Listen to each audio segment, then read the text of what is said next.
Heather, it's a pleasure to welcome you. How is the climate impacting rural municipalities in this region? Basically, the data that I could cobble together pretty much says that it's warming in all seasons, and it's projected to keep on getting wetter. So how does climate change interact with your economic security? Well, there's good stories and there's not so good stories. You've heard the not so good.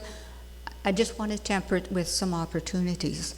But they only become opportunities if you take advantage of them and adapt to those potential economic benefits. The majority of rural communities have a number of challenges, and this is one more to add to the pile. The diversity, the economic diversity, and the need for it. All municipalities realize that 60% of our core public infrastructure is owned today and maintained by municipal governments. We've been downloading for a lot of decades, and this is the result of it. That municipalities are left holding the bag. And you don't have the means to raise that money. You just don't have those mechanisms like the other levels of government. So you're stuck with all of this responsibility and without the means to maintain it. So that's a challenge. The governor, deputy governor of the Bank of Canada has talked about the losses and the costs of climate change over by the next 3 decades if we don't reduce those greenhouse gases and slow the warming and reduce the amount of the warming. But just to put it, you go, well, that's Canada. Somebody else can deal with it. The average cost of a flooded basement is about $40,000. That's what the insurers estimate. So that's individual. That's the cost. So that's bad news. I don't want to be a bad news bear all the time. So there's some opportunities in here. You've been resilient in the past, and Sunridge, you have a long history. You've been resilient, you're here.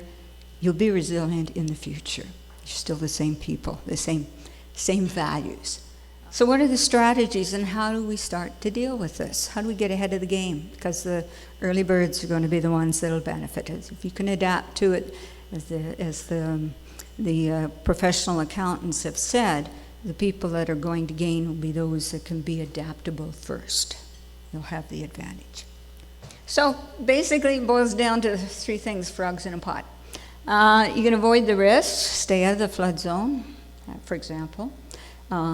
Greenhouse gas emissions are part of it, slow it down, reduce the amount of the change. That's all part of the middle one, to manage the risks. So there's things you can do with existing risks that you can manage.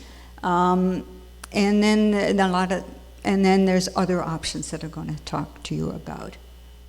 But step number 1 before you get going, if you're going to reduce your risks, you got to know what they are. Monitor the trends in the climate, the impacts.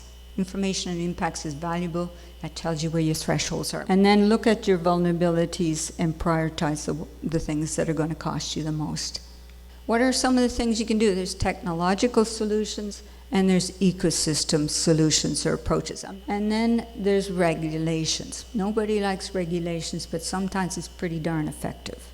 It's laws, it's strategic approaches, it's often the purview of government.